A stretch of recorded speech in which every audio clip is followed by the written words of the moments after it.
Well, a Christchurch preschool says it's satisfied with its processes after a student was found to have measles. Last week, the 4-year-old Mozart's performing arts student was diagnosed with the infectious disease. The child had had their first set of vaccinations, but not their second. The Canterbury District Health Board is still struggling to find the actual source of the child's measles. Here's Jared McCulloch. We've had no more cases. That's good news from Dr. Daniel Williams from the Canterbury District Health Board. Last week, health officials were notified of a 4-year-old child affected by the disease and diagnosed late into the illness.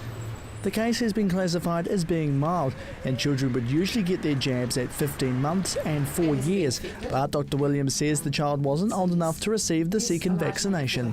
So this child had the vaccines that they should have had. The Ministry of Health says 283 cases of the measles were detected in New Zealand over a 1-year period from December 2013, but none of those cases were in Canterbury. There's a higher chance of picking up the infectious diseases if you travel overseas to parts of the Philippines, China and India.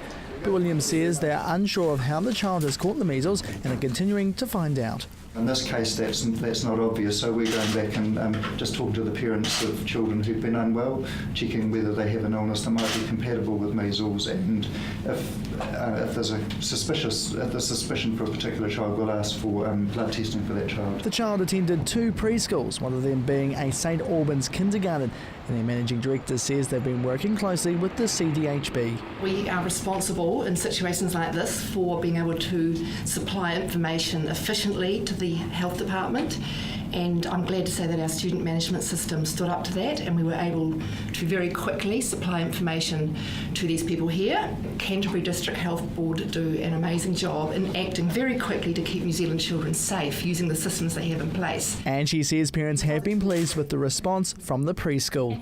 We've been able to move very quickly to reassure parents who naturally get concerned, and this has been effective. Dr. Williams believes with the parents being notified quickly about the outbreak, they've been able to act fast to see if the disease has spread. We've advised both parents and doctors that we've had a case of measles. We have had 2 more suspected cases that were notified to us, but both of the test results that came back on those cases were negative. And there have been no other confirmed cases of measles. Symptoms of the measles include a fever, runny nose, cough, red eyes and sore throat, followed by a rash spreading throughout the body and is contagious through coughing and sneezing. The 4-year-old has recovered well and is able to be back in preschool. Jared McCulloch, CTV News.